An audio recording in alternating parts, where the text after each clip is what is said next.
Hola, mis apreciados alumnos. Continuamos con nuestro curso ahora en la fase de lo que es el Sistema General de Seguridad Social y hoy vamos a hablar sobre la segunda de las columnas en las cuales se constituye el mismo, que es el Sistema General de Pensiones. Ya hablamos sobre salud en la clase anterior, sobre el Sistema General de Salud. En esta vamos a hacerlo sobre el Sistema General de Pensiones y para eso pues bueno, lo mejor es que comencemos con un esquema, el cual pues nos permite adentrarnos en el estudio de este sistema. Bueno, el Sistema General de Pensiones. Empecemos por mirar cuál es su objeto. Garantizar el amparo contra contingencias derivadas de vejez, invalidez y muerte. Cubre esas tres contingencias. Reconociendo que pensiones que tienen que ver con vejez, invalidez y sobrevivientes. Observen la diferencia. Aquí arriba decía vejez, invalidez y muerte, acá dice vejez, invalidez y sobrevivientes. ¿Por qué no dice pensión de vejez, invalidez y muerte? Porque los muertos no se pensionan. Sencillamente por eso. Los que quedan con la pensión son los que la heredan del pensionado fallecido, no son los sobrevivientes, que bueno, pueden ser su cónyuge, compañero o compañera permanente, incluidas parejas del mismo sexo, o pueden ser hijos siempre y cuando cumplan con los requisitos para ser herederos de esa pensión. ¿Qué implica afiliarse al Sistema General de Pensiones? Pues bueno, la obligación de efectuar aportes. ¿Cuál es el nombre que reciben los aportes dentro del Sistema General de Pensiones? Se le llama cotizaciones. ¿Qué es una cotización? Bueno, el porcentaje del salario total del trabajador con que deben contribuir empleadores y trabajadores para financiar el régimen. Como se pueden dar cuenta, al igual que en el sistema de salud, los aportes no solamente son por el lado de los empleadores, los trabajadores también tienen que hacer una parte con respecto a esto. Más adelante ya les explico qué porcentaje le corresponde al empleador y qué porcentaje le corresponde al trabajador. ¿Qué es el IBL? Y por favor sigue creciendo lo que tiene que ver con los acrónimos. Acuérdense, ¿no? IBL. Ingreso base de liquidación significa eso. Es el promedio de salarios o rentas mensuales sobre los cuales ha cotizado el afiliado durante los 10 años anteriores al reconocimiento de la pensión. ¿Cuáles son los regímenes que componen el Sistema General de Pensiones? Existen dos: régimen de prima media con prestación definida y régimen de ahorro individual con solidaridad. ¿Quién administra el régimen de prima media con prestación definida? Colpensiones, que es una empresa del Estado, antes era el Instituto de los Seguros Sociales, y por otra parte está quien administra el régimen de ahorro individual con solidaridad, que son los fondos privados de pensión, de los cuales voy a hablar también más adelante. ¿A quiénes se aplica el Sistema General de Pensiones? En teoría, a todos los habitantes del territorio nacional. De manera voluntaria, ¿a quiénes? Extranjeros y colombianos domiciliados en el exterior. Extranjeros residentes en Colombia, trabajando en Colombia, y colombianos domiciliados en el exterior. Ahora, obligatoriamente, ¿a quiénes se aplica? A los trabajadores tanto dependientes como independientes que se encuentren en el país. Observen la diferencia. Aquí dije voluntariamente, o sea que se pueden afiliar o no se pueden afiliar quienes se encuentren en esta condición. Mientras que si son habitantes del territorio nacional, obligatoriamente tienen el deber de afiliarse. Entonces, ¿quiénes son dependientes? O sea, ¿quiénes son trabajadores dependientes? Ya esa parte se las expliqué a ustedes. Son los vinculados por contratos de trabajo o los servidores públicos. ¿Cómo es la cotización? Es de carácter obligatorio. ¿Cuál es la base para calcularla? Por lo menos el salario mínimo. Normalmente es el ingreso base de liquidación, del que les hablé aquí, el IBL, del cual más adelante voy a ampliarles. Antes de entrar a definir lo que es jubilación y lo que es pensión, necesito explicarles algo que es esto que están viendo acá, a manera de nota de este servidor. Acto administrativo, dice, es cualquier manifestación de voluntad para producir efectos jurídicos que se dicte en ejercicio de la función administrativa por cualquier órgano del Estado e incluso particulares.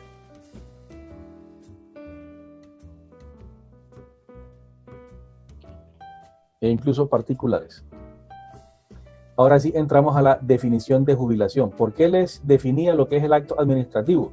Porque resulta que para que se dé una jubilación nótese que arranca por un acto administrativo y dice, es el acto administrativo por el que un trabajador activo, entiéndase quien está todavía en uso de sus facultades mentales y físicas y por ello se encuentra trabajando, está vinculado mediante un contrato formal de trabajo, pues ya sea por cuenta propia o ajena, pasa a una situación pasiva de inactividad laboral tras haber alcanzado la edad máxima, como en el caso de este señor que está aquí, o por enfermedad crónica grave o incapacidad, obtiene entonces una prestación monetaria para el resto de su vida. Entonces, ojo con eso, que jubilación no es lo mismo que pensión. Ahorita les explico cuál es la diferencia. Entonces, vuelvo al anterior. Jubilación es un hecho.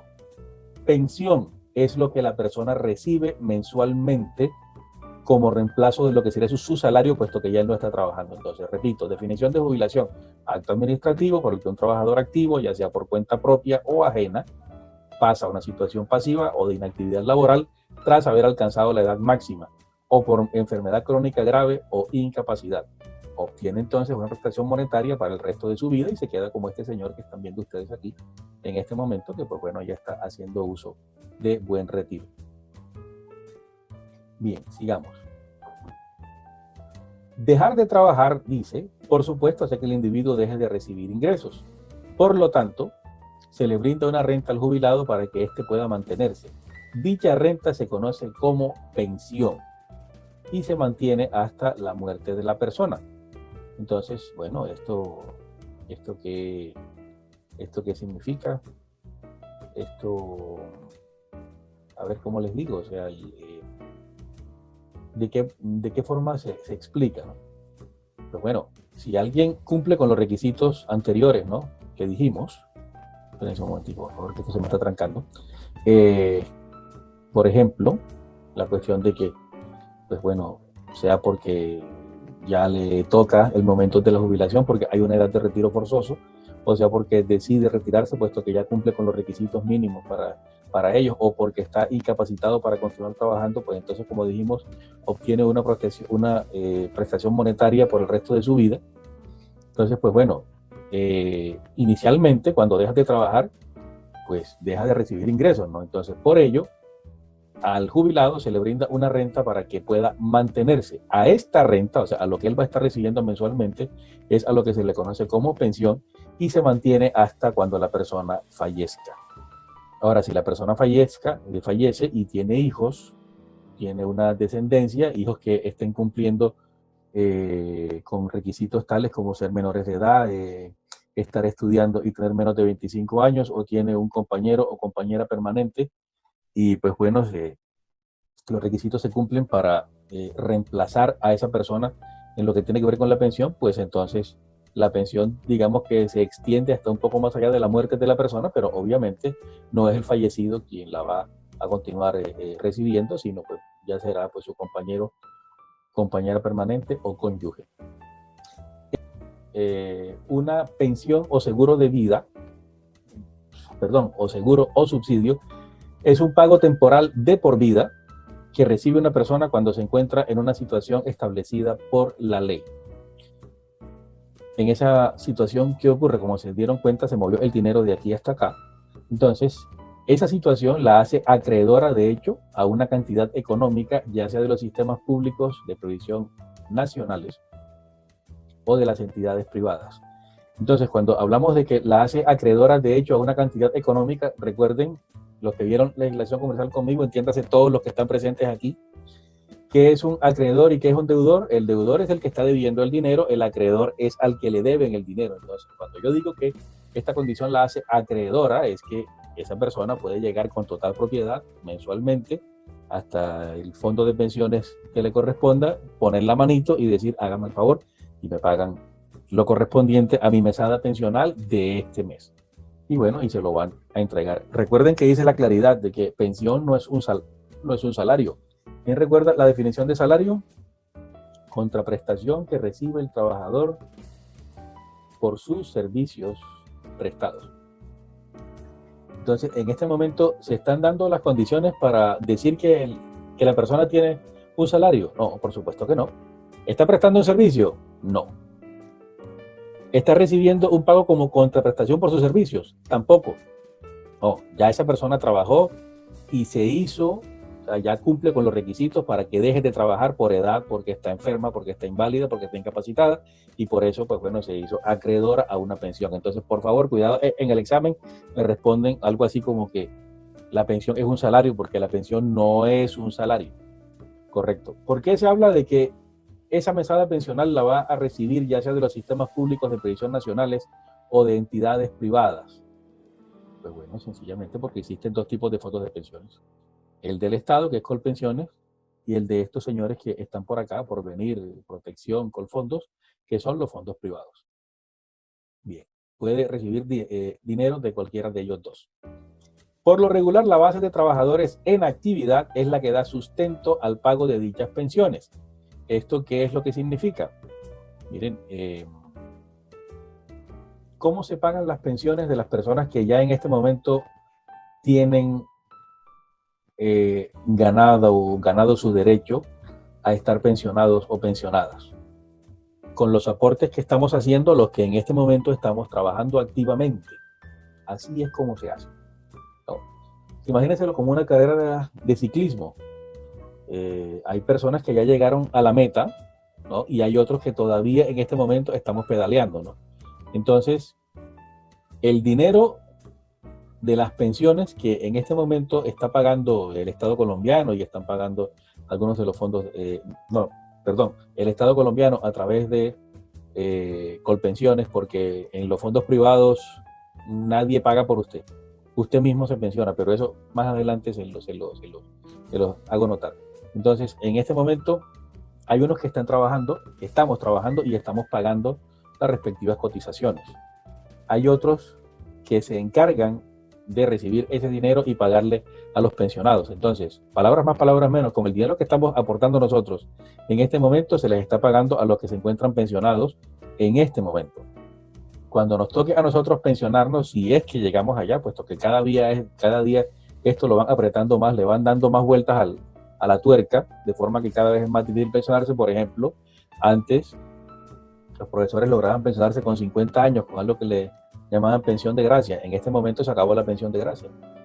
Los trabajadores de la educación, los profesores, en este momento se pensionan como cualquier otra persona. Antes era mujeres a los 55, hombres a los 60. En este momento es mujeres a los 57, hombres a los 62. Y cierto expresidente que anda por ahí, que fue el que se inventó esta ley, la ley 100, quiere que el asunto lo lleven hasta 65 años en el caso de los hombres, 60 años en el caso de las mujeres. O sea, entiéndase, o sea, que uno salga de trabajar a morirse. No va a haber tiempo para disfrutar nada, no va a haber tiempo de que salgas del país, no vas a tener tiempo de pasar vacaciones de pronto en casa de los hijos, ni ninguna de estas cosas. La idea es, dejaste de trabajar, pues bueno, muérete. No, algo así es más o menos. Entonces, bueno, espero que haya quedado claro el asunto de con quiénes o a través de qué se pagan las pensiones de los que están en este momento. Cuando nosotros logremos llegar allá, que espero que así sea, entonces los que estén trabajando pues van a ser los que le darán sustento a las pensiones de nosotros, ¿no? Es como una carrera de relevos, así es como funciona esta cuestión.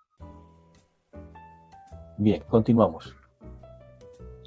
Objeto y características. ¿Cuál es el objeto del sistema? El Sistema General de Pensiones tiene por objeto garantizar a la población el amparo contra las contingencias derivadas de tres cosas, como les decía en el esquema: la vejez, la invalidez y la muerte. ¿De qué manera? Mediante el reconocimiento de las pensiones y prestaciones consagradas en la ley. Dice, y ojo con esta imagen, dice, así como impulsar la ampliación progresiva de cobertura a los segmentos de población no cubiertos con un sistema de pensiones. Entonces, se supone que el sistema, cuando habla de que es progresivo, es que cada vez va a ir cubriendo a más personas. Y bueno, de pronto lo intentan. La pregunta es, ¿qué tanto lo logran? ¿A ustedes les parece que es un buen sustituto como para una pensión o es una buena mesada pensional lo que están haciendo con el montón de viejitos estos que vemos haciendo colas en los efectis y no sé si en super efectivo y otros más? Los pobres viejos haciendo colas de 4 horas. Debajo de donde yo vivo queda un efecti y algunos llegan desde las 3 de la mañana y se sientan a esperar a las 8 cuando abren el punto de de atención y después de eso, de todas formas, les toca esperar algún tiempo más. Y tengo entendido que lo que les están dando son 80.000 pesos. ¿Para qué le sirve para qué le sirven 80.000 pesos a una persona que no tiene más ingresos? Si dividen eso entre 30, les da un poco más de 2.000 pesos, 2.200, 2.300 pesos al día. Sinceramente no sé cómo alguien logra vivir de esa manera o con ese ingreso, ¿no? Entonces, pues el sistema hasta el momento sí podrá ser progresivo, pero no está siendo eficiente. Yo no he visto nunca una persona, por ejemplo, con características como este señor, ¿no? Que, como se ve en la foto, pues debe ser un vagabundo, un mendigo, ¿no? Un indigente o un cuasi indigente. No lo he visto nunca haciendo una cola de estas, en las cuales obtenga siquiera un subsidio de 80.000 pesos mensuales. Bien, por eso puse esa gráfica de el dinero moviéndose así, como haciéndole mofas a la persona a la cual le debería llegar. Me hacen el favor, esto lo van a estudiar en casa, no se preocupen por apuntarlo ahora, esto está en el material que se encuentra en Classroom. Vamos a hablar ahora sobre lo que son las afiliaciones al Sistema General de Pensiones e iniciamos por quiénes se deben afiliar. Bueno, serán afiliados al Sistema General de Pensiones de manera obligatoria todas aquellas personas vinculadas mediante contrato de trabajo o como servidores públicos. De pronto algunos de ustedes se pregunten, profesor, ¿por qué hace esa diferenciación? Dice todas aquellas personas vinculadas mediante contrato de trabajo o como servidores públicos. O sea, no es lo mismo, los servidores públicos no están vinculados mediante contrato de trabajo. En algunas modalidades, como por ejemplo cuando es por orden de prestación de servicios, por OPS, se vincula a algunas personas digamos que con la parte pública, con las administraciones públicas, con la cosa pública, pero realmente no tienen la categoría de empleados públicos, ¿no? Son contratistas, son externos.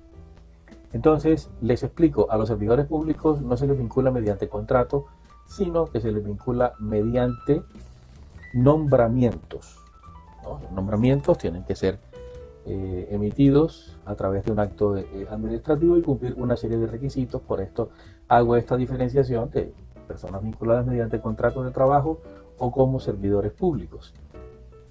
De igual manera, las personas naturales que presten servicios directamente al Estado o a las entidades o empresas del sector privado bajo la modalidad de contratos de prestación de servicios, que es esto que les acabo de explicar, o cualquier otra modalidad de servicios que adopten los trabajadores independientes y los grupos de población que por sus características o condiciones socioeconómicas sean elegidos para ser beneficiarios de subsidios a través del Fondo de Solidaridad Pensional de acuerdo con las disponibilidades presupuestales. Entonces, esto era de lo que les hablaba hace un rato, esta cuestión de beneficiarios del programa Colombia Mayor.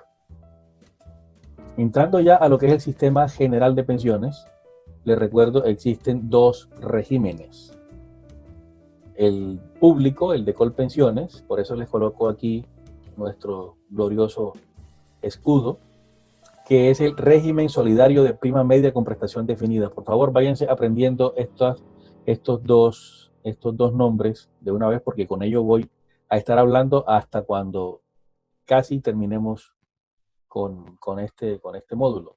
Y el otro es el régimen de ahorro individual con solidaridad, que es el fondo, o más bien que es el que está compuesto por los fondos privados de pensión. Me hacen el favor, estudien eso en casa, cuál es el objeto del Fondo de Solidaridad Pensional y quiénes están obligados a afiliarse en forma voluntaria. Ojo con esto, futuros contadores. ¿Cuántas afiliaciones puede realizar un trabajador? En ningún caso podrá afiliarse a más de un régimen pensional. O está en el régimen de ahorro individual con solidaridad o está en el otro. Tampoco puede distribuir las cotizaciones obligatorias entre los dos regímenes del Sistema General de Pensiones. No puede estar en este y en lo que tiene que ver con las cotizaciones obligatorias, o sea, lo que necesariamente tiene que aportar. No puede decirle a su empleador, mire, envíeme para acá el 50% de mi aporte y envíeme para allá el otro 50%. O estás en la cama o estás en el suelo. No es posible compartirlas. Esta prohibición se extiende a los trabajadores que tienen varios contratos de trabajo celebrados con diferentes empleadores. En esta gráfica que les estoy colocando aquí, o sea, digamos que este es el empleado Y el hombre tiene varios contratos de trabajo, ¿no? Entonces, este sería un empleador, este otro empleador, este otro y este otro. Recuerden que ya dejé suficientemente claro en las aplicaciones de clases anteriores que el empleado puede tener todos los contratos de trabajo que quiera tener, pues bueno, siempre y cuando le alcance el tiempo, la energía y a todo el mundo le quede bien, ¿no? Entonces, supongamos que este señor tiene 5 contratos de trabajo, cosa que no sería rara en un contador como lo que van a hacer ustedes. ¿Por qué? Porque un contador puede tener 20 clientes, 30, 50, 100 clientes, a todos llevarles la contabilidad y visitarlos únicamente una vez a la semana, por ejemplo. Entonces, pongamos el caso de ustedes en el futuro. Tienen 5 contratos de trabajo. Entonces, ¿será que pueden tener un contrato como afiliados en el sistema de pensiones a Colpensiones? Si tienen otro contrato más, lo pueden tener también en Colpensiones. Y los otros 3 contratos los tienen con uno de los fondos privados de pensión. ¿Eso será posible? La respuesta es un rotundo no. Eso no es posible. O estás en la cama o estás en el suelo, como te estoy diciendo. Si tienes 5 contratos de trabajo, los 5 deberán estar o con Colpensiones o los 5 deberán estar con los fondos privados de pensión. No es posible hacer este cruce, ¿no? Esta mixtura que está apareciendo aquí. De cualquier forma, siempre se deberán afiliar necesariamente a un mismo régimen. Igual sucede a la inversa, ¿no? No es que la persona pueda tener 3 contratos por acá, por este lado, y pueda tener otros 2 por acá, por este otro. No, no, definitivamente no. Si estás allá, pues no estás aquí. No puedes estar aquí. Continuando con esto, si está en Colpensiones, debe continuar en Colpensiones con el fin de acumular aportes, ¿no? ¿Cuáles son los aportes? Pues bueno, lo que le descuentan lo que le descuenta su empleador y lo pasa para acá, sumado a lo que el empleador tiene que aportar él por su calidad de empleador. Entonces, o está aquí o se pasa definitivamente al régimen de los fondos privados, pero en este caso tampoco será posible que seleccione más de un fondo, o sea, no podrá estar, por ejemplo, en Porvenir y en Colfondos. Necesariamente deberá quedarse en uno solo, digamos, hipotéticamente, que sería en Porvenir. De ninguna forma puede estar en el otro. También puede afiliarse a fondos distintos, tampoco puede afiliarse a fondos distintos por cada contrato de trabajo. No, con este empleador me voy con Colfondos, con este otro me voy por protección y con este otro me voy por el lado de Porvenir. No. Ni como trabajador independiente tampoco puede pensar en afiliarse en varios fondos. Tienes que estar en uno solo, tienes que ser fiel a uno solo. Bien, siguiendo. No obstante, los afiliados a uno u otro régimen pueden optar libremente por tener un ahorro voluntario de pensiones. Por favor, síganme con especial cuidado en lo que tiene que ver con esta parte, que voy a decir algo que se presta para confusiones y por eso quiero explicarlo suficientemente bien para que les quede completamente claro. Repito, no obstante, los afiliados a uno u otro régimen pueden optar libremente por tener un ahorro voluntario de pensiones en cualquier fondo que complemente la afiliación obligatoria. Entonces, observen esto. En Colpensiones, usted debe aportar lo que dice la ley que debe aportar. ¿Y eso cómo lo aporta? Dependiendo de su IBL. Recuerden, IBL es ingreso base de liquidación. Si usted se gana 1 millón de pesos, pues deberá hacer un aporte de un porcentaje con respecto a ello. Y si se gana 20 millones de pesos mensuales, pues de igual forma, el mismo porcentaje, pero pues por supuesto el aporte va a ser mucho mayor, puesto que se tasa de manera porcentual. Entonces, en Colpensiones usted va a aportar lo que la ley le dice que debe aportar. Pero hay algo más, y es el gran gancho de los fondos de pensiones, que es que, de los fondos privados de pensiones, es que si usted quiere, entre comillas, engordar su pensión, ellos le dicen, bueno, listo, si usted quiere aportar lo que le corresponde por norma y aparte de eso quiere sumarle como aporte 1 millón de pesos mensuales para que cuando al fin logre la pensión nosotros le devolvamos unas mesadas pensionales mucho mayores, mucho más gordas, pues aquí sí lo puede hacer. En Colpensiones no, aquí es únicamente lo que la norma permita. Aquí, si usted llega y se gana un baloto, pues bueno, llega y mete varios miles de millones de pesos en cualquiera de los fondos privados Ellos gustosamente se lo reciben y posteriormente pues usted va a tener una pensión mucho mayor. Lo que ellos no le dicen es que pensionarse con esa gente es mucho más difícil que hacerlo por acá, por el lado de Colpensiones. Entonces, espero que haya quedado clara esta cuestión. La afiliación obligatoria, ya saben, o sea, o más bien la aportación obligatoria es con Colpensiones. Colpensiones no permite un ahorro voluntario de pensiones, únicamente lo que la ley admite. Mientras que los fondos privados de pensión sí le reciben todo el dinero que usted quiere, digamos que como un extra, ¿no?, del asunto. Bueno, listo. Recuerden que en caso de que haya alguna inquietud, están en libertad de preguntar. Tiene que ser individual la afiliación. Quienes se afilien voluntariamente al sistema podrán hacerlo en forma individual, por ejemplo, a través de agremiaciones o asociaciones que tengan una personería jurídica vigente.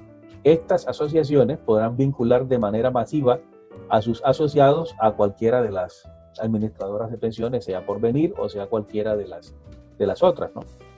De cualquier manera, el afiliado siempre será responsable unitariamente, o sea, él solo, de lo que es el pago de las cotizaciones,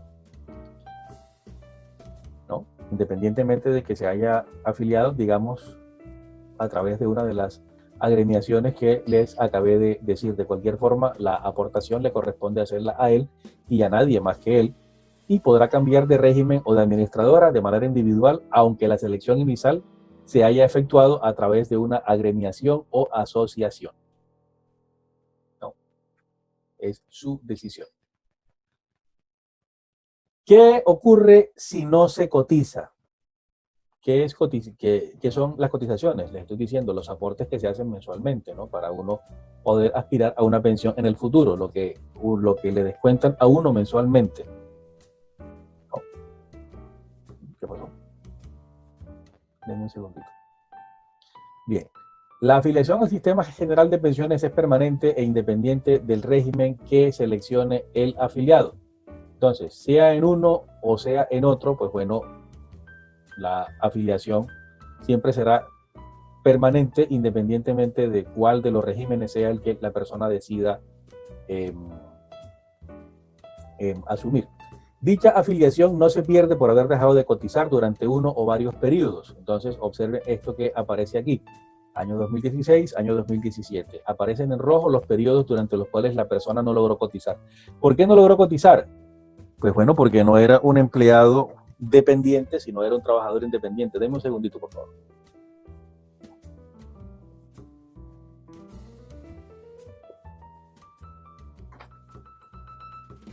Entonces, bueno, supongamos que la persona cotizó en 2016, enero, febrero y marzo. O sea, a ver, pongamos el caso de un carpintero, ¿no?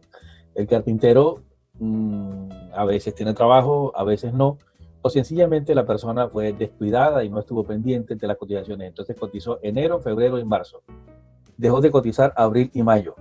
Volvió a agarrar dinero en junio y cotizó junio, julio, agosto, septiembre, octubre. Dejó de cotizar noviembre y diciembre. En enero volvió a agarrar plata y cotizó enero, febrero, marzo y así pues sucesivamente, ¿no? Entonces, observen el asunto. Él no pierde la calidad de afiliado, ¿no?, en ningún momento. Una vez se afilió, ya queda como afiliado hasta cuando se muera. No es posible desafiliarse, ¿no? Entonces, la afiliación no se pierde por haber dejado de cotizar durante uno o varios periodos, pero pasa a la categoría de afiliado inactivo cuando tenga más de 6 cotizaciones pendientes. 1, 2, 3, 4, 5 y 6. En este momento, entonces, sin dejar de ser afiliado, pasa a otra categoría que es la de afiliado inactivo. ¿Desde cuándo surte efecto la afiliación? Ojo que esto me gusta preguntarlo en los parciales. Desde el primer día del mes siguiente a aquel en que se efectúe el diligenciamiento del correspondiente formulario. Entonces, observen, aquí aparece el tiempo de relación laboral, ¿no?, marzo, abril, en este caso. Entonces, supongamos que el diligenciamiento del formulario de afiliación, que debe producirse, por supuesto, en el primer mes de trabajo. Lo ideal es que se produzca antes de empezar a trabajar, pero hay mucha gente que se deja colgar con esa parte, hay muchos empleadores que se dejan colgar con esa parte. Entonces, el diligenciamiento del formulario de afiliación, supongamos que se dio en un día primero, supongamos que se dio en un día 17, o bien pudo darse un día antes de finalizar el mes, un día 29. Bueno, ¿desde cuándo surte efecto la afiliación? ¿Desde cuándo puede considerarse esta persona como un afiliado? Desde el primer día del mes siguiente a aquel en que se efectúe el diligenciamiento del correspondiente formulario. Entonces, si el formulario lo diligenciaron primero, 17 o 29, no importa. El primero del mes siguiente, a partir de ahí, surte efecto la afiliación. Puede decir la persona, yo estoy afiliado al sistema de pensiones. ¿Se puede restringir la afiliación? Colpensiones o los fondos privados de pensiones no podrán negar la afiliación a quien desee ingresar al régimen. Por ejemplo, si llega alguien en estas condiciones, alguien sucio, mal vestido, maloliente, descuidado, pero la persona llega hasta el fondo de pensiones y dice, oiga, yo quiero comenzar a cotizar. Claro, no estoy diciendo una persona tal vez de esta edad, pues ya esta es una persona que se encuentra dentro de la categoría de adulto mayor, digamos alguien joven, pero pues igual muy mal trajeado, ¿no? Que pareciera un mendigo, llega hasta cualquiera de los fondos de pensiones y dice, oiga, yo quiero comenzar a cotizar aquí, a ver si logro pensionarme. Y le responden los señores de los fondos de pensiones, no sé, porque usted huele muy feo. Oh, pues qué pena. Siempre y cuando la persona garantice el pago de la cotización correspondiente, ellos no le pueden decir que no lo pueden afiliar. De modo que eso quede bien claro. Si en algún momento trabajan en un fondo de pensiones, no se les vaya a ocurrir discriminar a una persona porque a ustedes les parezca que no puede garantizar el pago de la correspondiente cotización. Siempre y cuando la persona saque un montón de billetes, aun cuando sean sucios, mojados, pecuecudos, en fin, de cualquier forma hay la obligación de afiliar. Me hacen el favor, estudian esto en la casa. En lo que tiene que ver con los traslados de régimen, ¿cada cuánto puede trasladarse una persona? Observen bien esto y por algo estoy resaltándolo con negrilla. Dice, los afiliados al Sistema General de Pensiones podrán escoger el régimen de pensiones que prefieran y solo podrán trasladarse de régimen por una sola vez cada 5 años. Ojo que estoy diciendo por una sola vez. Entonces, voy a hacer aquí una pregunta, algo de razonamiento. Observen, acabo de decir que los afiliados al Sistema General de Pensiones podrán escoger el régimen de pensiones que prefieran y solo podrán trasladarse de régimen por una sola vez cada 5 años. Entonces, listo, la persona se afilia inicialmente al régimen solidario de prima media con prestación definida en 1995, 1999, o sea, al finalizar su 5.º año, entonces se puede pasar al régimen de ahorro individual con solidaridad, que es el de Colpensiones, que es el del Estado colombiano. Transcurren 5 años y se puede devolver entonces al régimen solidario de prima media con prestación definida a los 5 años. Pregunto yo, ¿eso que estoy afirmando es cierto? Abra el micrófono quien quiere intervenir. Lean lo que dice acá. Y vean y recuerden lo que yo acabo de explicar. Transcurren, se afilia uno, pasan 5 años. Se pasa al otro. Transcurren 5 años y se devuelve para aquel en el que estaba antes. Pregunto yo, ¿eso es verdad? Adelante, Daimler. Bueno, el primero que levantó la mano fue Daimler. A ver, Daimler, cuéntame. Profe, no se puede cambiar otra vez de nuevo porque nada más dice que una sola vez se puede trasladar de él. Eso es exacto. Eso es exacto. Por favor, cierra el micrófono, Daimler. Así es. Observen. Si yo estoy diciendo que se puede pasar por una sola vez cada 5 años, eso no quiere decir que cada vez que le dé la gana se puede estar cambiando de régimen como si se cambiara de pantalón o se cambiara de falda. No, señor. Está en el régimen solidario de prima media con prestación definida y decide cambiarse para el otro. Bueno, listo. Hasta ahí llegó. No. Hasta ahí llegó. No es posible eso último que les dije. Y lo mismo funciona a la inversa. Si arranca en el régimen de ahorro individual con solidaridad, que es el de Colpensiones, y decide pasarse para el solidario de prima media con prestación definida, que es el de los fondos privados de pensión, no es posible que posteriormente diga, ay, no, qué pena, me equivoqué, me arrepiento, pido perdón, y se pase para el otro. No, señor, es por una única vez. Entonces, es una decisión que debe ser seria. Ahora, por otra parte, es lo que dice acá. Después de un año de la vigencia de la Ley 100, el afiliado no podrá trasladarse de régimen cuando le faltaren 10 años o menos para cumplir la edad para tener derecho a la pensión de vejez. De modo que entonces, en este momento los hombres, recuerden, estamos en 62 años para pensionarnos, las mujeres en 57. Y ojo a quienes votaron por el actual gobierno, que quieren pasarlas a 60 o peor aún, igualarlas con los hombres, con nosotros. Entonces, observen esto. Si, por ejemplo, llega Yarlenis Avendaño y tiene 46 años, no estoy diciendo que Yarlenis tenga esa edad, no, por supuesto, no faltaba más, no te vayas a sentir ofendida, Yarlenis.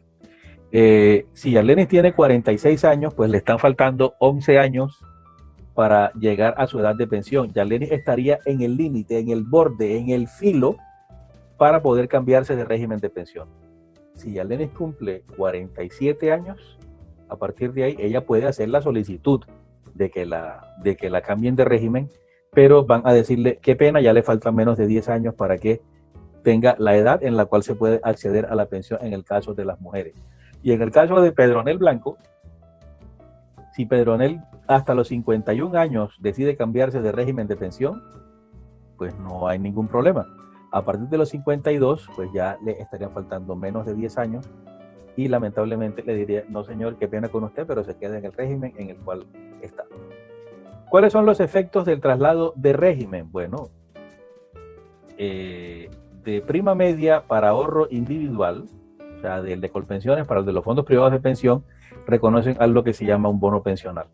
De ahorro individual a prima media, se da lo que se llama acreditación de semanas cotizadas y transferencia del saldo de la cuenta individual, incluidos los rendimientos y el bono pensional. Esta parte se las explico más adelante. En lo que tiene que ver con las cotizaciones y aportes al sistema de pensiones, existen unos aportes que son de carácter obligatorio y otros que son aportes voluntarios. Entonces, empiezo definiendo qué es una cotización. Porcentaje del salario total del trabajador con que deben contribuir empleadores y trabajadores para financiar el régimen de pensiones. Entonces, por favor, especial atención con eso porque vamos a estar hablando de cotizaciones y de aportes por mucho rato más. Les decía que ¿qué es una cotización? El porcentaje del salario total del trabajador con que deben contribuir empleadores y trabajadores para la financiación del régimen de pensiones. Las cotizaciones son obligatorias.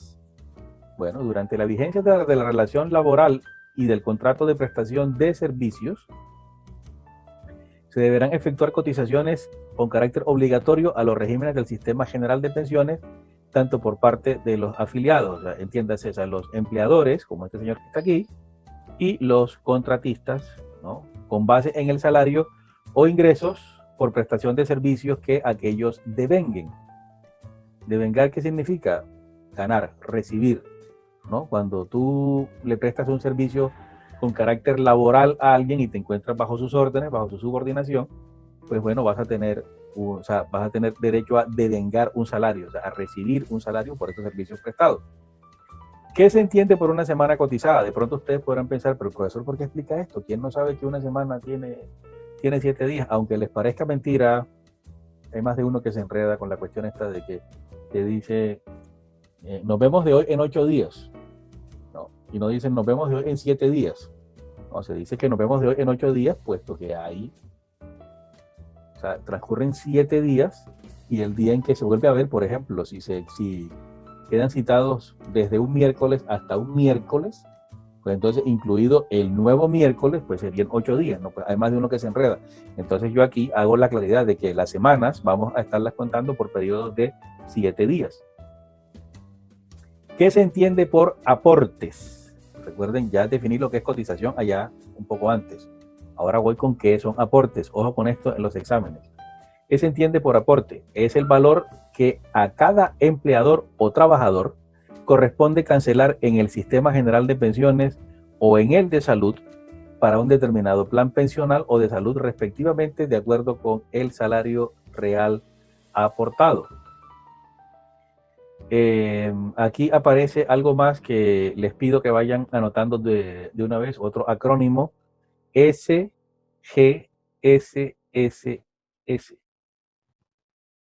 ¿No? ¿Qué significa esto? Sistema General de Seguridad Social en Salud. Repito, Sistema General de Seguridad Social en Salud, SGSSS o SG. Entonces, que por favor esto quede claro, ¿no? Que es un aporte, esto que les acabo de explicar. Recuerden que tanto a empleador como a empleado le corresponde hacer el respectivo aporte. ¿A dónde? Pues a los fondos de pensiones. ¿Cuándo cesa la obligación de cotizar? Al momento en que el afiliado reúna los requisitos para acceder a la pensión mínima de vejez o cuando el afiliado se pensione por invalidez o anticipadamente. Lo anterior sin perjuicio de los aportes voluntarios que decida continuar efectuando el afiliado o el empleador en los dos regímenes. O sea, entiéndase.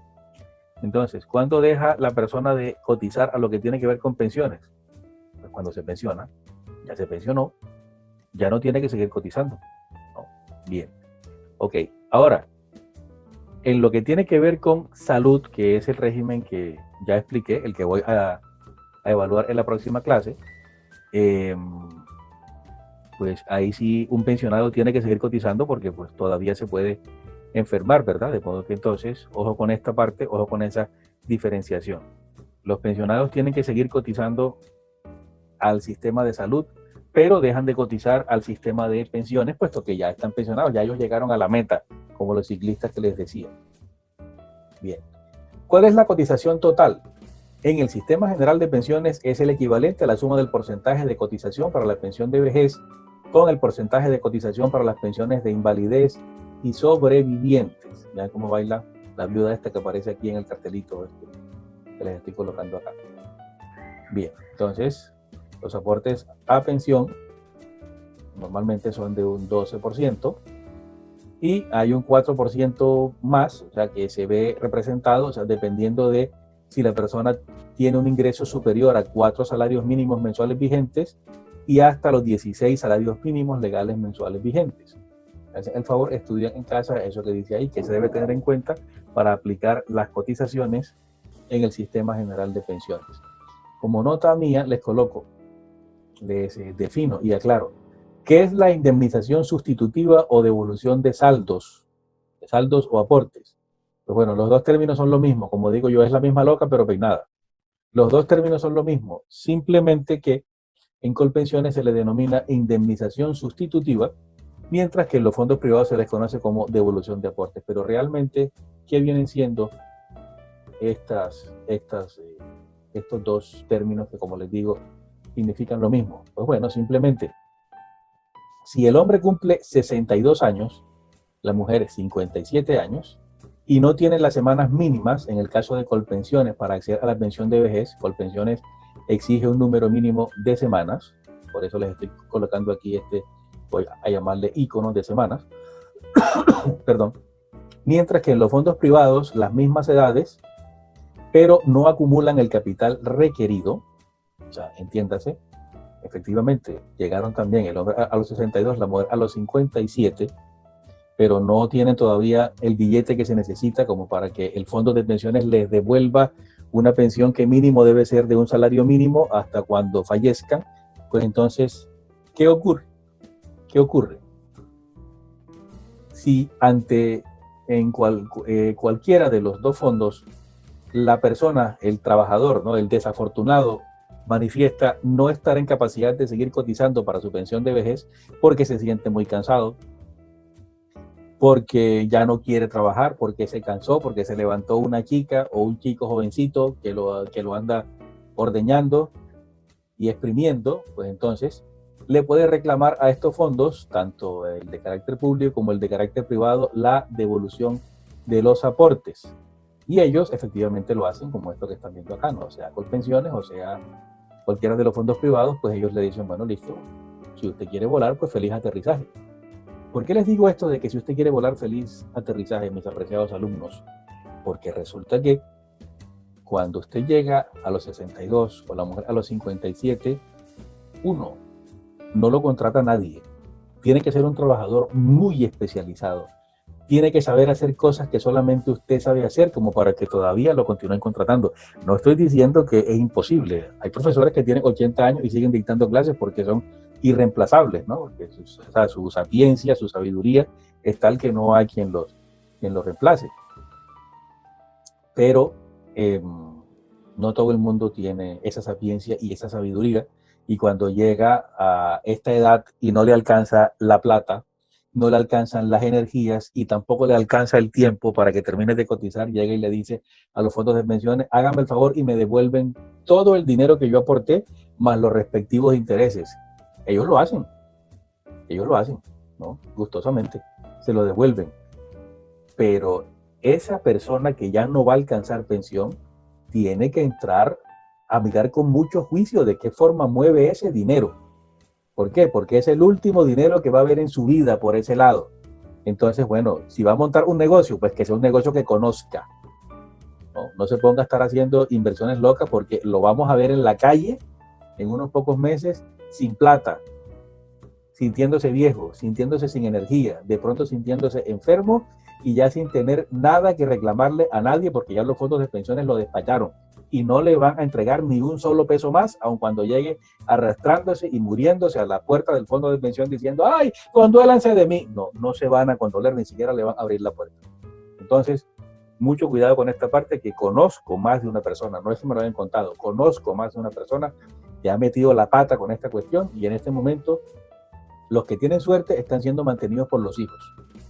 Los que no tienen suerte, pues o se murieron de hambre, o se murieron de pena, o se suicidaron, o quién sabe qué.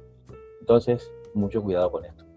También habrá lugar a la indemnización sustitutiva cuando el servidor público se retire del servicio por haber cumplido la edad de retiro forzoso y declare que está en imposibilidad de seguir cotizando. Pues bueno, por eso busqué en internet esta imagen de este viejito, al cual se le ve muy apesadumbrado, muy melancólico, muy triste, y es porque lamentablemente el hombre se quedó sin plata, sin energía y sin tiempo.